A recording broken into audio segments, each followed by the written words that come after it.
welcome to SI Now. It is Wednesday. It's August 9th. I am Maggie Gray. That is Robin Lundberg. And Robin, it's not shocking that Floyd Mayweather will stop at absolutely nothing in an attempt to squeeze every last dollar out of this fight with Conor McGregor. Now, he's even going as far as to paint himself as the underdog. Watch this. He's taller, has a longer reach. He's a bigger man from top to bottom. A lot younger, so youth is on his side, and I've been off a couple years. So, and now I'm in my 40s.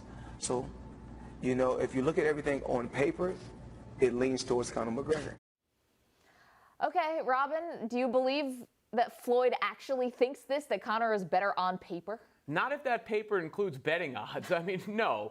I've referred to this fight many times as the live-action version of clickbait. Yeah. You know, we all sort of know what's going to happen. We're like, I don't know if we should actually watch or pay for it, but we can't resist clicking it, and I won't be able to resist clicking that remote to hit purchase on the fight either, and this is more gamesmanship from Floyd. What I'm actually quasi-impressed with is how easily Floyd has transitioned into a new role as a pitchman here, because usually he's talking smack. That was his game back when they were running the 24/7s, regardless of the opponent. He and McGregor have played very similar characters throughout their career. Now, Floyd has to realize if he talks a bunch of trash about how he's going to win, everybody's going to say, yeah, duh. So he has to take the opposite perspective and go, you know, guys, it might not be so easy for me to win. I am older. He is bigger. Perhaps you should buy the fight because I might lose. No, everything's opposite day when Floyd Mayweather's trying to sell a fight. Before, he would always try to sell people on, I'm going to knock him out. I'm going to knock my opponent out. When everyone knew that wasn't going to be Floyd's game plan, that's not how he was going to go into the fight. So now he's saying, no, guys, like, I'm vulnerable now. You got to look at him. He's 11 years younger than I am. You know, he's a little bit taller than I am, bigger man. But he's not a boxer, so none of that matters. Floyd is the ring intelligence and the defensive style that is going to make this just an absolute farce. I still believe that nothing he can say can convince me otherwise. Now, here is something interesting. By that admission, maybe we did get a glimpse of why Floyd is not taking an actual boxing match for his 50th fight. Obviously, the money is massive because it's McGregor, but this is why I think we're not seeing Floyd perhaps doing a rematch with Canelo Alvarez or taking on someone who is, actually a boxer. We just got a little into the glimpse of the psyche of Floyd Mayweather, even though that probably wasn't his intention. Yeah, a little vulnerability perhaps there. And, with that big record on the line, he was never going to take a fight he had a chance to I don't think this should count. You don't think so? No, this is an exhibition. Shouldn't be 50-0. Speaking of fights, the ongoing battle between student athletes and the NCAA continues as UCLA quarterback Josh Rosen lamented the workload put on players, saying simply, football and school don't go together. They just don't. Maggie, is he right? It depends on what you want from school. Because if you want to go for a degree like an economics degree, which is what Josh Rosen is doing, he said he wants to get an MBA. If you ever thought about being pre-med, then no, I don't think you can do football in school at a high level, because I agree with Rosen that it's like having two full-time jobs. I mean, Josh Rosen described missing the bowl game and part of the season as, quote, a breath of fresh air. He said that was the one silver lining. He'd been grinding so hard for 2 years that this was almost a welcome step back. That is the sign of a man who is a little bit too busy and has too much on their plate. I can understand exactly where he is coming from. And, listen, if you want to basically major in phys ed or something like that, then yeah, I think you can do school and football. But if you want to go after something that's very rigorous academically, I don't think you can. Like, how many of us knew kids in school who only had to go to classes sporadically throughout the day and still missed them? This is a huge commitment, twofold, if you're trying to actually excel in academics. It's why the whole ordeal is an absolute farce, because really it's a farm system for the pros. When you're talking about these high-level programs, we just revealed the top 25 yesterday, right? We're discussing it. We're breaking it down. Do you think the fans of those college programs are expecting anything less than full commitment from the student athletes who are participating. So to ask them to give that level of commitment to football, which not only drains you physically, mentally, all across the board, and then also excel in the classroom, sure, it's possible, but it is a monumental task and it is an unfair ask, in my opinion. I mean, and Rosen brings up another good point, which is there are people who do not want to go to school, but it's the only avenue they have to try to get to the NFL. There's literally nowhere else you can go. If you want to get drafted, you have to play in the NFL. You have to be 3 years removed from high school before you're eligible to be drafted. Now, I think I actually may have a solution to this. It's going to be a little crazy, but you know these sports academies that have been going on, tennis has had them since the days of Steffi Graf and Andre Agassi. Soccer, Freddie Adu went to a academy. What you do is you essentially live there, you go to classes until you graduate from high school, and then I think you should be able to take classes that would actually fit into your lifestyle in a way that would be helpful. Take nutrition classes, take physio classes, how to take care of your body. How about a couple financial responsibility classes? Learn how to balance a checkbook. Learn how to not still have those? Well, yeah, with Clinton Portis, you know, that terrible story that we heard just not too long ago about him going flat broke. We've heard that so many times. Why not try to give these athletes who only have designs on going pro, try to give them the skills they actually need in that environment? Well, someone famously said, you don't play school. That someone being Cardale Jones, of all people, who responded tweeting, "Chill, bro, play school." Maggie, do you think he was a little puzzled at the response to Rosen's comments, as that is kind of what he was trying to say a few years ago? I think they're actually getting the same criticism. And in some ways, I think Rosen's actually getting a little bit worse criticism than Cardale Jones got. And stay with me here on this one, because nobody questioned whether Cardale Jones was fully committed to football when he said that statement, right? They just didn't like the fact that he pulled back the curtain on this completely hypocritical system that we have. And people want to just watch football without having to process this in their minds that, you know, they're watching free labor essentially go out there, make money for the university, and are not getting fully compensated, I think, on the back end. Rosen is being questioned because he has these, what people are saying are these crazy thoughts about amateurism. Now people are questioning whether or not he actually likes football. Nobody said that with Cardale Jones. There's a certain segment of the population who I think is going to be upset about this regardless, because they just don't like the idea of anyone who is playing a child's game complaining, regardless of the circumstances, and they dismiss the content of what they say.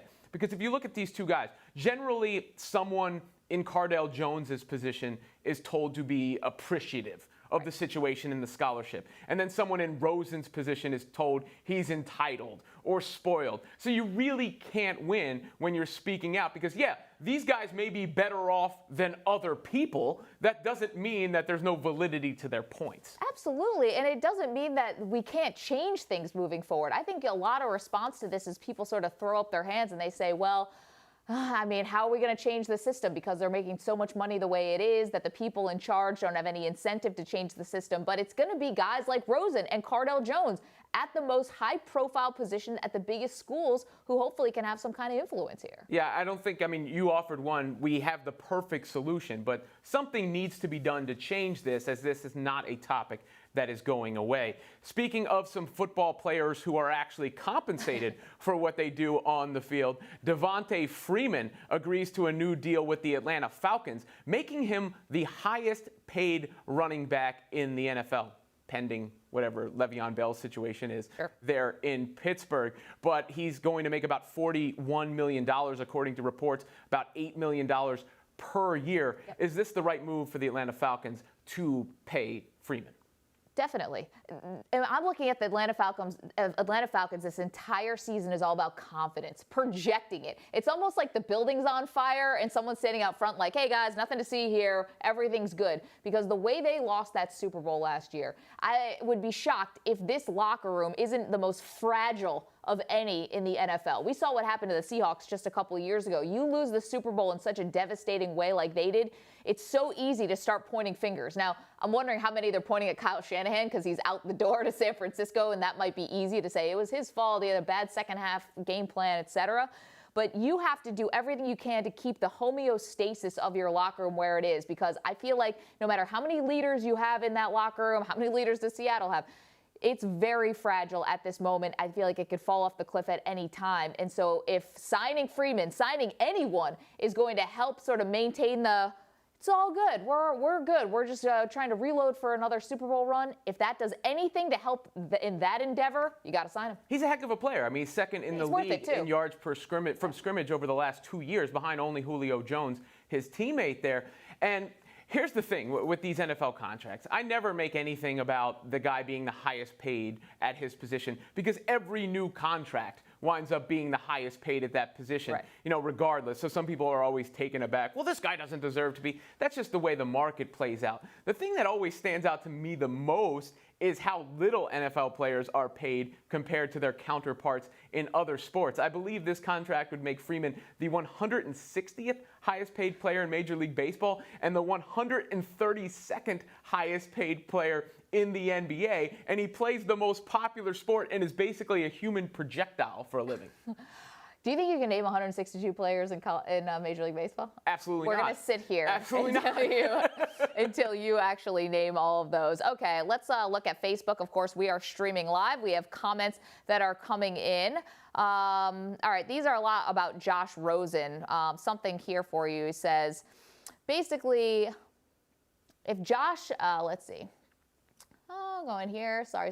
Mark Zuckerberg was able to complete Facebook in college. Why can't Josh Rosen be a football player? Jamie Z, sorry everybody, says football and school don't go together. Student athletes are usually choosing one or the other. Carlton says going to college without any intention of getting a degree is corrupt. Would you go that far? Corrupt? The colleges know what they're doing. Let's not act like they're not in on this whole arrangement. They're not offering these guys scholarships because they plan on them representing the school as the valedictorian or whatever it is in college. They're offering graduating with honors? Yeah, they're offering these guys scholarships because those college programs are big business. Period. Yeah, and also they offer a scholarship to a football player. The return they're going to get on that scholarship, if it's somebody like Josh Rosen, is going to be way more. Unfortunately, this is just the way it is. In dollars and cents, it's going to be more than offering just a straight academic scholarship to someone. How about Devonta Freeman? Todd says, yes, he deserves it, this being the contract that he got today. If they ran him second half of the Super Bowl, they'd be paying him more for winning the Super Bowl. And Sheedvash says $8 million is a bargain. We were talking about some of the running backs that you'd rather have than Devonta Freeman. To me, it's a short list, and I know that offense is really awesome. But I'm thinking maybe it's Ezekiel Elliott, Le'Veon Bell. Who else am I going with here? The counter argument is always that running backs are a dime a dozen or something like that. But when somebody has proven they can do what he can do, which is run the ball and catch the ball out of the backfield in that offense as a perfect complement to what they do, there's no reason not to pay him that salary. When you actually look at it, almost feels paltry when we're comparing it to some of the other ones, including, as we said, the NBA. Some people complained that NBA players taking time off and they're making all that money. That was another bit of sports fan, I hate you. And the NBA sent a memo to teams outlining schedule changes, including eliminating stretches of 4 games in 5 days, reducing 1-game road trips and back-to-backs in hopes of curtailing the resting of players in marquee matchups. So, problem solved? I think so. I honestly do. I think that this is what the players wanted. I think actually if you're giving truth serum to the players, what they want is fewer games altogether. But that means less money and less revenue coming in, so you'd have to try to make it up somewhere else. But I think this should solve it, right? You're still going to have guys who are going to rest a little bit, but maybe not as much as they did before. One thing that I'm just a little bit curious, and I think this is almost like a litmus test for the NBA. We talked to you and I a lot about whether or not the NBA offseason, for how exciting it was, whether it started to creep up on the NFL, and whether or not it's starting to take over as maybe a more popular sport. I don't think so yet, but maybe down the line.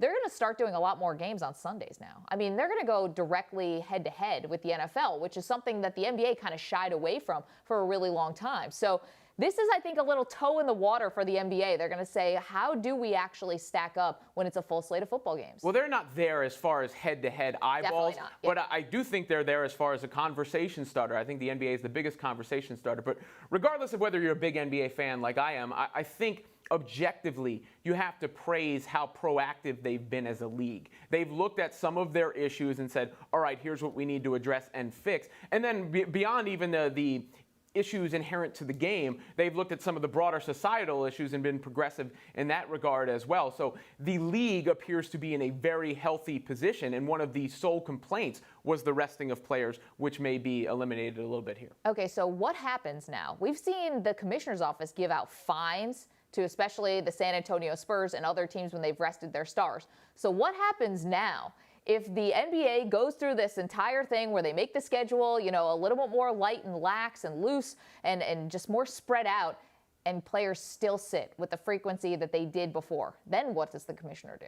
Then I think you're headed towards some sort of labor strife or some sort of big confrontation between the commissioner's office, the league, and a high-profile person in charge of distributing minutes and putting DNP old on the sheet. That's to you, Greg Popovich. Yeah, who could he be talking about? Meanwhile, let's check in on some NFL training camp, shall we?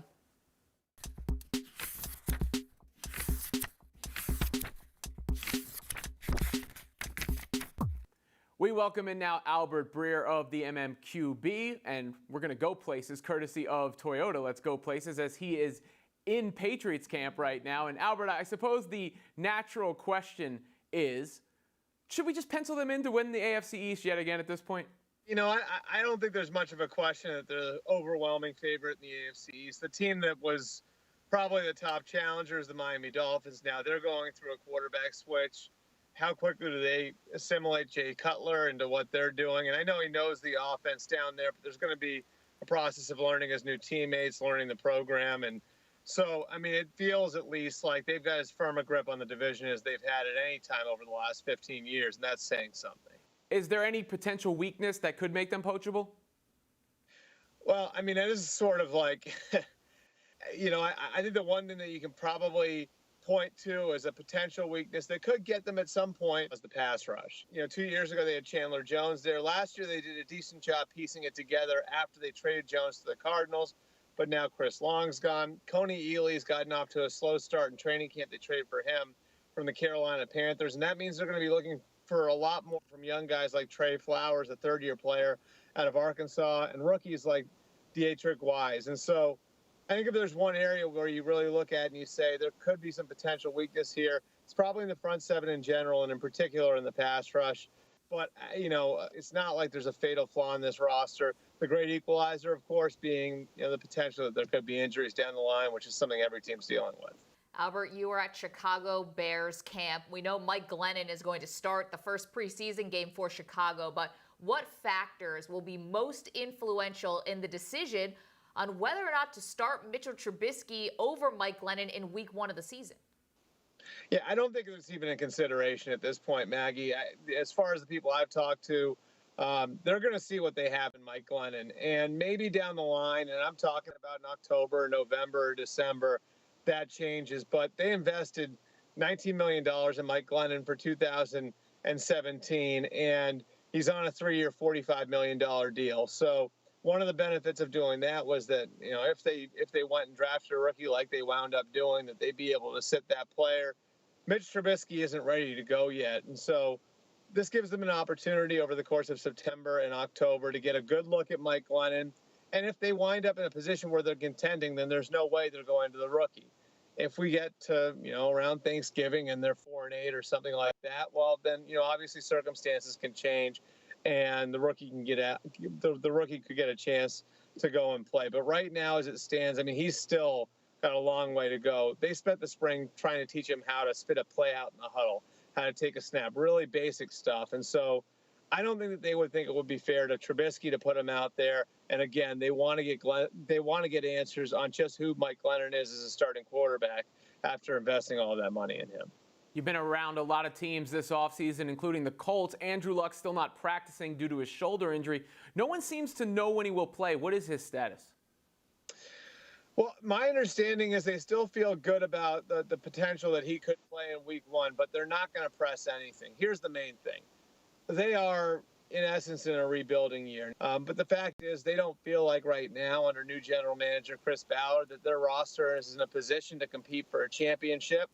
And they've got a player in Andrew Luck who just went through a surgery for that shoulder. That's a long-term fix. And so the way they look at it right now, the team is in a transition phase. That's going to be part of what this year is all about. it wouldn't make any sense to rush Andrew Luck to begin with based on what his shoulder injury was, the fact that he dealt with it for 2 years, and the fact that this is supposed to be a long-term fix. But when you consider where the team is from a roster standpoint, it takes it to another level. Just wouldn't make any sense to rush it. So they feel like he could be ready week 1, but they're not going to press him to get out there if he's not ready. Very interesting. Albert Breer, the mmqb.com, coming to us from Foxborough. Albert, thanks a lot. All right, thanks, guys.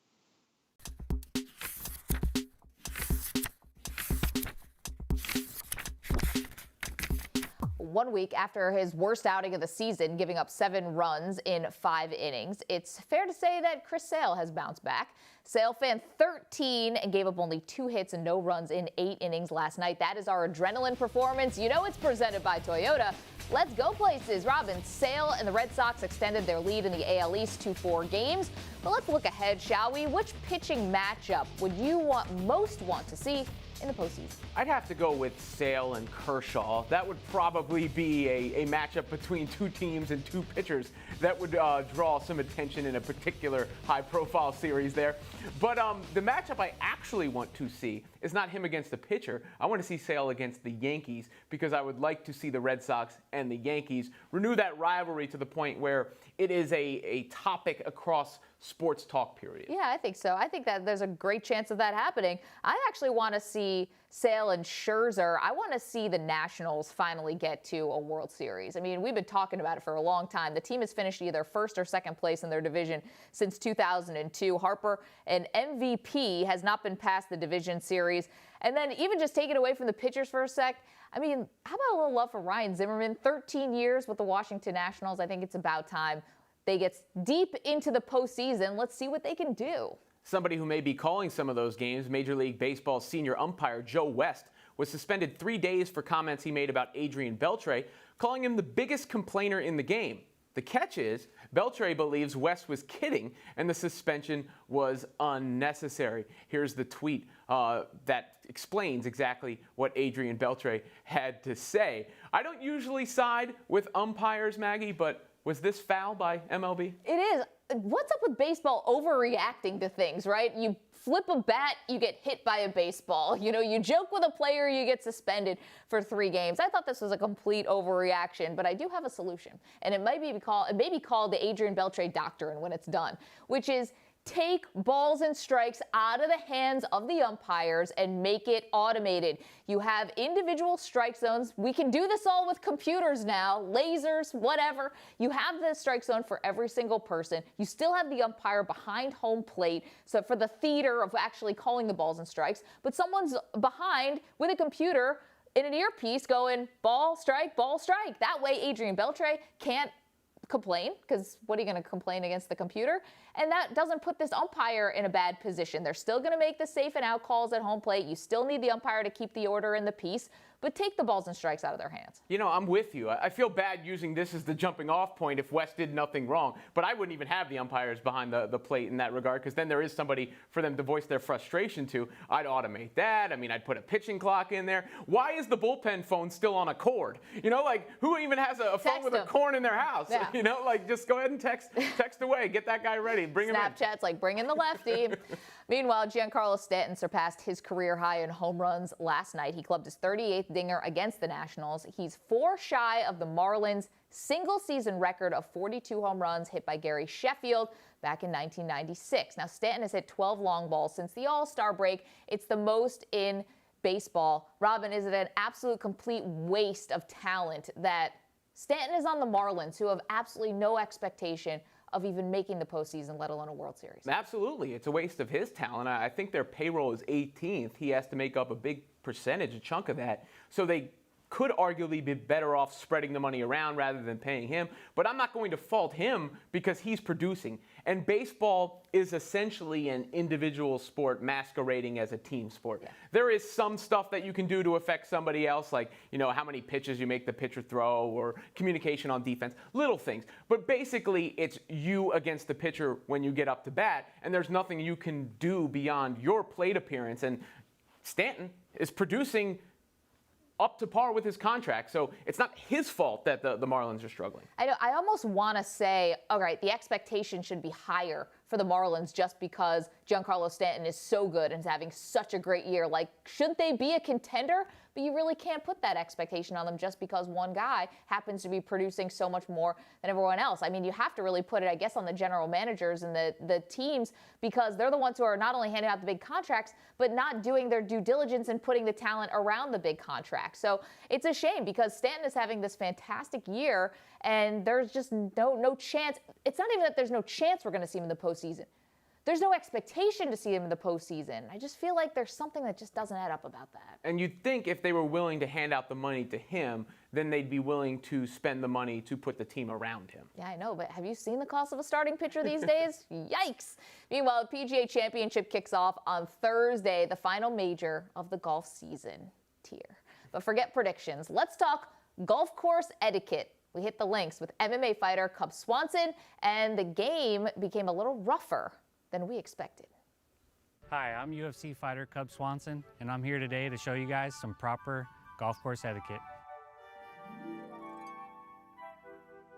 Rule number 1, make sure you greet your partner with a warm and friendly handshake. How's it going? Hey, man. You ready for this? Yeah. Nice day. Yeah, it's great. Rule number 2, be open to gambling. If your partner wants to, of course. So what are we playing for? What do you think, 500? Dollars? Push-ups. Do I have a choice? No. Rule number 3, always help your partner with club selection if needed.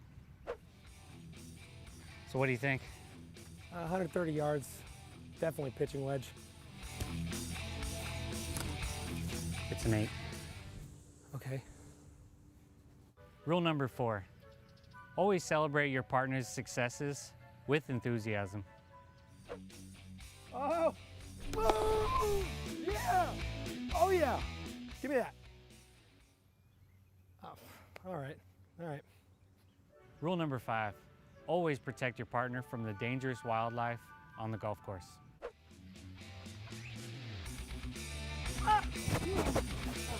No! Stop! Hey, relax. It was a B. What? You're welcome.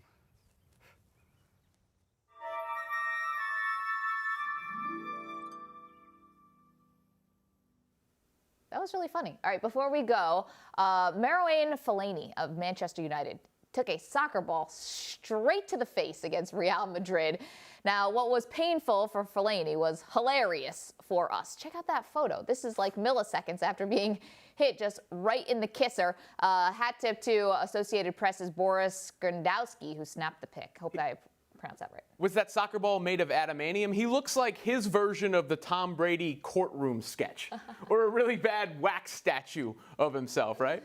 Of course, the internet had a really good time with this, and so did Felaini, to his credit. Him being melted by a fire with a candle on top of his head, the fan, and I thought we were going to get the Lance Stevenson on this one, but we didn't. And then, where's the Game of Thrones dragons? The Ronaldo. You have to go spoiler alert before you do that. No? That's a spoiler that there's dragons in Game of Thrones? No, I guess not. But after last episode, maybe it's a spoiler. Yeah, this one is just like I'm so bad at caption contests, so I'll just see myself out after I say this. But it's like case of the Mondays. Oh, isn't it Wednesday? Yeah. On that note, I'm going to say goodbye. Terrible at caption contests. I'm just the worst. Thanks so much for being with us. Of course, we'll be back tomorrow, 10:30 a.m. Eastern. Stick with SI.com for the latest news. Check us out on Twitter. We'll be posting clips from the show right after we get off the air. Thanks for stopping by. See you tomorrow.